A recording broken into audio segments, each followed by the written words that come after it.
तर मित्रा तारलं चिकन लावला आणि तो आम्ही भुजाय टाकला. भुजल्यावर जाम भारी लागतो बरं का खायला. तुम्ही कधी खाऊन पाहिलाय का? तर आमची होती पार्टी. पार्टीमध्ये होता संदीप, दीपक, आतिश आणि मी. आम्ही भुजून चिकन खाला.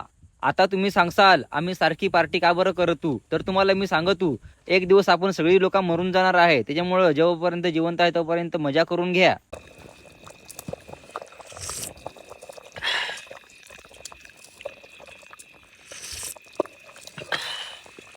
रसा मी पिला, जाम भारी वाटला, एकदम तरारी आली. तर जर कधी आमची पार्टी असली तर एक जण स्वयंपाक कधीच बनवत नाही.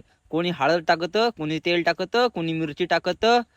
काही पण सांगा पण मित्रांसोबत पार्टी करायची मजा वेगळीच राहते. फार मजा येते.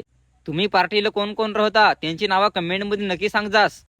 चिकनची भाजी करताना कधीच जास्त पाणी टाकायचं नाही. पानसट भाजी वाटूच लागते. सुकी भाजी केली का एकदम क्वालिटी खायला मजा येते. हा आहे आमचा आचार्य संदीप भाऊ. संदीप भाऊ बरोबर जी पोरगी लग्न करल तिची फार मजा रहल. संदीप भाऊला सगळा स्वयंपाक येतो. तर व्हिडिओला एक कमेंट करा, रील शेअर करा आणि आपले लवकरच 40,000 फॉलोअर होणार आहेत. मग तुम्ही केक कापायला नक्की या. फॉलो करा.